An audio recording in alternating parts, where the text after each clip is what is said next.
Tibet, and human rights. How about forced abortion? You want me to answer that? Yeah. Well, you know, in 1995, I was the first person to speak out against forced abortion in China at the 4th Annual United Nations Women's Conference.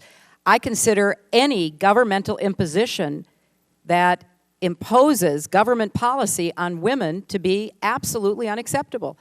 And I feel strongly about forced sterilization, forced abortion, or any other egregious interference with women's rights. Why didn't you say that in China? I did say it in China. I said it in China 14 years ago.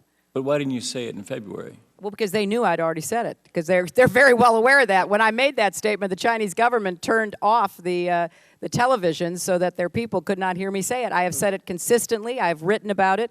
I am on record as saying that over and over again. 14 years ago, you were First Lady. Today, you're Secretary of State. There's a big difference. Why didn't you say it as Secretary of State? I just did. That's helpful, I guess. Because the thing that concerns me, you know, is if you look at the 2008 State Department Human Rights Report, it says, quote, China's human rights record remained poor and worsened in some areas. In addition, you know, since 1999, the Secretary of State has designated China as a country of particular concern for egregious, the word you just used, egregious abuse of religious freedom. China is clearly still one of the world's worst violators of human rights, including religious freedom. Can the U.S. tolerate those things while we seek what you said, global economic crisis, a global climate change crisis, and security crises? Can we ignore those other things while we address with them the things that you mentioned when you were in China? Or does their failure on human rights and things like forced abortion mean that really we must press them on those things in order to get to the global economic crisis, the climate change crisis, and the security crises?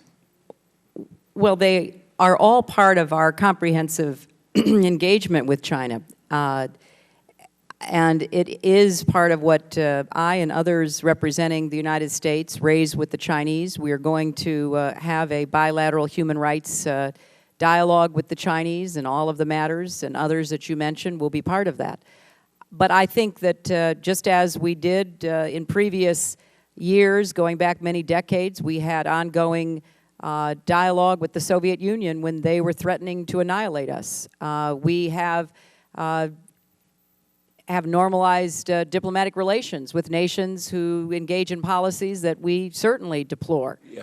And I think with China, it is a complex relationship. We are putting it on a very strong footing so it can be positive and cooperative and comprehensive, and human rights will be a part of that. Your reference to the Soviet Union and our engagement with them is, I think, is instructive. You know, I think it nearly drove the State Department folks crazy when Ronald Reagan said, Mr. Gorbachev, tear down this wall. But it was moral authority that he was using there. And of course, I think that it helped bring down that wall. So if America engages countries like China, don't we have to use our moral authority? Of course, we have to examine our own hearts and our own circumstances to see how we're doing.